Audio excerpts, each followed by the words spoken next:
Di suatu pagi yang cerah, terlihat seorang gadis yang sedang menerima telepon dari temannya. Di percakapan antar keduanya, teman gadis ini meminta dia untuk lebih proaktif dalam merebut hati kakak kelasnya. Salah satu caranya adalah dengan menggunakan rok tanpa memakai celana panjang di bawahnya. Temannya sebenarnya hanya khawatir nanti kakak kelas yang disukai oleh gadis itu nanti direbut oleh orang lain atau istilahnya captive. Gadis itu menutup teleponnya dan kita melihat Harumi yang baru kembali dengan barang belanjaan. Harumi berpikir apakah tidak apa-apa untuk mengunjungi rumah Alice walaupun ya mereka teman dari masa kecil, tetapi Harumi tetap merasa kalau Alice itu adalah seorang wanita. Tiba-tiba ada suara teriakan yang datang dari rumah Alice. Harumi bergegas menghampiri suara, membuka pintu dan mencari apa yang terjadi.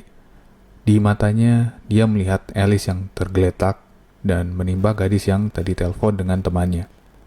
Harumi bertanya, apa yang terjadi? Gadis itu berteriak kaget dan Alice terbangun. Gadis itu menjelaskan kalau dia datang ke rumah Alice untuk mengirimkan hadiah housewarming, tetapi tidak ada yang membukakan pintu. Dia mencium bau asap datang dari dalam rumah Alice, sehingga dia lari menghampiri dan mendapati Alice yang terkapar di lantai. Ketika gadis itu mencoba mendekati Alice, tiba-tiba Alice mendekat dan menyebabkan kejadian tadi. Alice pun merasa bersalah dan meminta maaf atas kejadian tadi. Gadis itu memperkenalkan dirinya. Namanya Honoka, 15 tahun dan satu perguruan karate atau dojo dengan Harumi. Alice pun bergantian memperkenalkan dirinya, yang tidak semudah mereka, sambil menunjukkan kekaguman pada Honoka yang memiliki sikap duduk yang tegap, seperti seorang ahli karate yang mumpuni.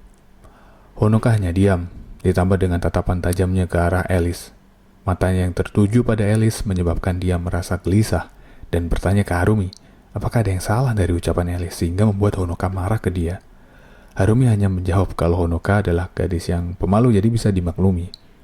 Semakin lama tatapan Honoka semakin jelas mengarah ke tubuh Alice yang jelas berbeda dibandingkan dengan Honoka.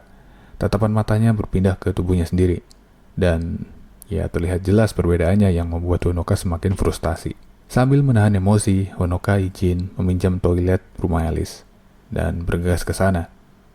Alice semakin khawatir Honoka marah ke dirinya, walaupun Harumi meyakinkan kalau tidak ada masalah sama sekali. Suara berisik terdengar dari arah kamar mandi dan Honoka keluar dengan jersinya yang sudah dilepas dari bawah roknya. Alice yang menyadari itu memuji Honoka karena terlihat cocok seperti anak SMP, yang dimana itu membuat Honoka jadi semakin tersadar kalau dia masih berbeda jauh dari Alice. Rasa frustasi kembali memuncak di dalam diri Honoka sambil duduk di hadapan Alice yang juga semakin takut dengan Honoka. Harumi menanyakan di mana hadiah housewarming yang sebelumnya mau diberikan oleh Honoka. Tersadarkan oleh itu, Honoka membongkar isi tasnya dan dikeluarkanlah hadiahnya. Daging babi liar 1 kilogram. Hadiah yang luar biasa sebagai ucapan terima kasih kepada nenek Alice yang sudah banyak membantu. Alice bertanya apakah tidak apa-apa menerima hadiah ini. Dan Honoka menjawab kalau itu adalah hasil buruan ayahnya dan tentu saja mereka akan senang apabila hadiahnya diterima. Alice pun mengajak Honoka untuk makan malam sekalian, sekaligus untuk mencoba memasak daging itu. Honoka yang awalnya ragu pun menjadi teryakinkan untuk menerima ajakannya, apalagi setelah Harumi berkata mau ikut makan juga. Alice pun mulai memasak. Pertama, diletakkan tripod di atas kayu yang dibakar. Letakkan wajan di atasnya, letakkan lemak di atas wajan dan panaskan. Ketika sudah panas, tambahkan potongan bawang untuk menambah cita rasa aroma. Api yang terbakar terlihat kecil. Alice menyadari itu dan meminta tolong ke Honoka untuk dibantu dengan meniup menggunakan bambu. Ketika meniup menggunakan bambu, pastikan ujungnya dekat dengan tengah api. Karena kalau terlalu jauh tiupannya, tidak akan berpengaruh ke apinya dan justru menyebabkan abu di sekitarnya berterbangan. Honoka memegang bambu dengan kedua tangannya, mendekatkan mulut ke ujung bambu, dan mulai meniup dengan lembut, tapi dengan penuh keyakinan. Api yang awalnya kecil menjadi besar setelah 1 kali tiupan oleh Honoka. Alice dan Harumi yang menyaksikan itu memuji Honoka karena berhasil melakukannya dengan sangat baik. Kegiatan memasak pun dilanjutkan. Daging yang sudah agak matang dibiarkan selama beberapa menit. Masak sayur yang sudah dipotong dengan bekas lemak dagingnya. Dan untuk langkah terakhir, goreng semuanya dan jadilah stik babi liar. Alice dan Harumi tidak sabar mencoba gigitan pertama. Harumi tampak kagum dengan rasanya yang enak, dan Alice, karena saking enaknya, sampai meneteskan air mata. Alice, yang senang dengan hasilnya, menolehkan pandangannya dari makanannya ke Honoka dengan tujuan untuk berterima kasih kembali. Namun dia dikejutkan oleh pemandangan Honoka yang tampak menghiraukan sekitarnya dan sangat menikmati makanan yang disajikan. Nasi dalam mangkoknya yang penuh, dalam sekejap habis tak bersisa. Dengan habisnya nasi, Honoka meletakkan mangkok dan sumpitnya, kemudian tak kuasa menahan malu. Wajahnya sampai memerah, tapi Alice berkata, dia lega, karena dia melihat Honoka yang ternyata tampak lapar dan ingin makan lagi.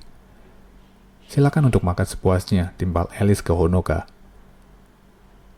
Setelah mereka makan, Harumi membantu mencuci peralatan masak dan makanannya. Di ruangan tadi menyisakan Alice dan Honoka yang akhirnya meminta maaf karena sudah bersikap kurang sopan ke Alice. Alice yang tampak tidak terlalu peduli dengan permintaan maaf Honoka mendekati dirinya sampai berada di sampingnya. Honoka yang masih bingung menyusun kata untuk meminta maaf mendapati bahunya ditahan oleh genggaman Alice dan dalam satu gerakan kilat Alice mengampaskan tubuhnya ke lantai dekat dengan perapian. Alice berkata tidak perlu meminta maaf dan mengalihkan perbicaraannya dengan menanyakan, bagaimana rasanya tidur di perapian seperti ini? Alice menantang lembut Honoka sampai berapa lama dia bisa tersadar sebelum terlelap tidur seperti dirinya tadi. Suasana nyaman itu tidak bertahan lama karena Harumi tiba-tiba masuk dan mengagetkan Honoka.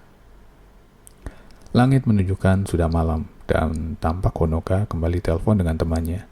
Rasa kaget menyelimuti suara temannya setelah Honoka cerita kalau dia baru saja menghabiskan waktu bersama kakak kelas yang disukainya. Ia ditambah dengan satu orang yang tidak disangka, Captive.